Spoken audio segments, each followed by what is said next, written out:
Hello viewers. आज हम श्रीलंका में जारी क्राइसिस और उसके बाद श्रीलंका में पैदा होने वाले हालात पर बात करेंगे। खूबसूरत खेतों, खलिहानों, आबशारों, समंदरों और लोगों का मुल्क श्रीलंका टूरिज़्म के लिए सारी दुनिया में मशहूर है, मगर हालिया दिनों में इस मुल्क को इस कदर शदीद क्राइसिस का सामना है कि इसकी वजह से इसकी तमाम रौनकें मांद पड़ चुकी हैं। टूरिस्ट की कतारें पेट्रोल पंप के बाहर खड़े लोगों और रिक्शों की कतारों में तब्दील हो चुकी हैं। इस सब के पीछे बद इंतज़ामियों की एक तवील दास्तान है जिसका आज हम मुख्तसर जायज़ा लेंगे। इस क्राइसिस में गलत इकनॉमिक और पॉलिटिकल पॉलिसीज़ के साथ साथ कुछ हद तक किस्मत और कुछ एनालिस्ट के मुताबिक चाइना से लिए गए लोन का भी काफ़ी हाथ है। श्रीलंका में एक तवील अरसा से राजापक्सा फैमिली की हुकूमत है। ये ख़ानदान अकरबा परवरी यानी नेपोटिज़म और करप्शन की वजह से इंतहाई बदनाम है।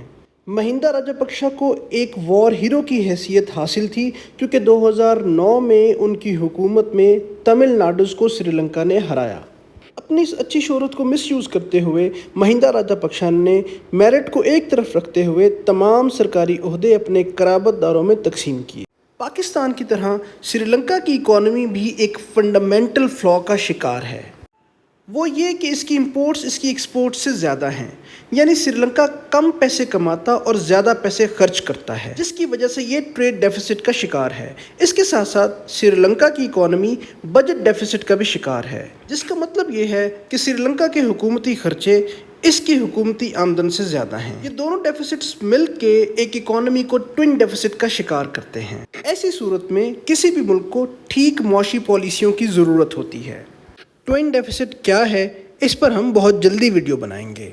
2019 में एशियन डेवलपमेंट बैंक ने श्रीलंका की गलत मौशी पॉलिसियों की निशानदेही भी की, मगर इस सब के बावजूद 2019 के प्रेसिडेंशियल इलेक्शन में गोताबाया राजापक्सा ने बड़े पैमाने पर टैक्स कम करने का ऐलान किया। इसके साथ साथ गोताबाया राजापक्सा ने केमिकल खादों की इंपोर्ट पर पाबंदी लगा दी। ये पाबंदी इस कदर मुल्हिक साबित हुई कि इसकी वजह से श्रीलंका में चावल की प्रोडक्शन 50% कम हुई और श्रीलंका को पहली मर्तबा चावल इंपोर्ट करना पड़ा। इस सब के दौरान कोरोना वायरस पेंडेमिक का आगाज़ होता है और श्रीलंका की टूरिस्ट इकॉनमी बैठ जाती है। 2019 में टूरिज़्म से 7.5 बिलियन डॉलर कमाने वाला मुल्क 2021 में सिर्फ 2.8 बिलियन डॉलर्स कमा पाता है, जिससे श्रीलंका की इकॉनमी मज़ीद नीचे चली जाती है। अब श्रीलंका ने गिरती हुई इकॉनमी को संभालने के लिए इंफ्रास्ट्रक्चर डेवलपमेंट के ऑप्शन को अपनाया। एक मुल्क जो पहले ही पैसे नहीं कमा रहा था, उसे इंफ्रास्ट्रक्चर बनाने के लिए मज़ीद कर्जे की ज़रूरत पड़ी, जिसकी वजह से श्रीलंका का डेट टू GDP रेशो 110% हो गया। यानी श्रीलंका की पूरी इकॉनमी अब डेट पे यानी कर्ज पे मुनहसर थी। अब श्रीलंका को मजबूरी तौर पर 51 बिलियन डॉलर्स का कर्ज अदा करना था, जिसके लिए इसके पास पैसे मौजूद नहीं थे। और इस सब के दौरान इन्वेस्टर्स ने भी श्रीलंका को छोड़ना शुरू कर दिया। इन्फ्लेशन 57% पर जा पहुंची, जिसकी वजह से तमाम अशिया की कीमतों में होशरुबा इजाफा हुआ। यूक्रेन रशिया वॉर की मद में तेल की बढ़ती हुई कीमतों ने श्रीलंका के मसाइल में मज़ीद इजाफा किया। इन सब मसाइल से नबरदाज़मा होने के लिए गोताबाया राजापक्सा ने श्रीलंका की करेंसी को डीवैल्यू किया, जिसका मकसद अपने एक्सपोर्टर्स को मुनाफा देना था। मगर श्रीलंका की ये पॉलिसी भी नाकाम हुई और इसकी गिरती हुई मईशत मज़ीद कमज़ोर होती चली गई और बिलाखिर श्रीलंका को बैंकरप्सी डिक्लेयर करनी पड़ी, यानी श्रीलंका अब मज़ीद डेट अदा नहीं कर सकता था। इसके साथ ही सारे मुल्क में मुजाहरे शुरू हो गए और लोगों ने राजापक्सा से हुकूमत छोड़ने का मुतालबा करना शुरू कर दिया।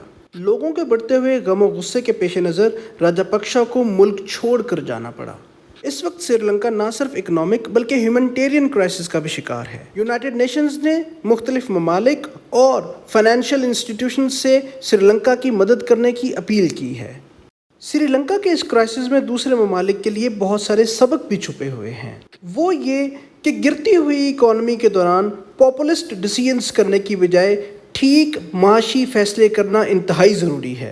बसूरत दिगर मुल्क इन्फ्लेशन, ट्विन डेफिसिट और डेट के चक्कर में इस बुरी तरह से फंसता है कि उसके लिए संभलना नामुमकिन हो जाता है। इसलिए मुश्किल वक्त में मुश्किल फैसले करना ममालिक को बहुत बड़े मसाइल से बचा सकता है। वीडियो पसंद आई हो तो इसे लाइक करें, शेयर करें, چینل کو سبسکرائب کریں اور مزید ویڈیوز کے لیے ہمارے ساتھ جڑے رہیں۔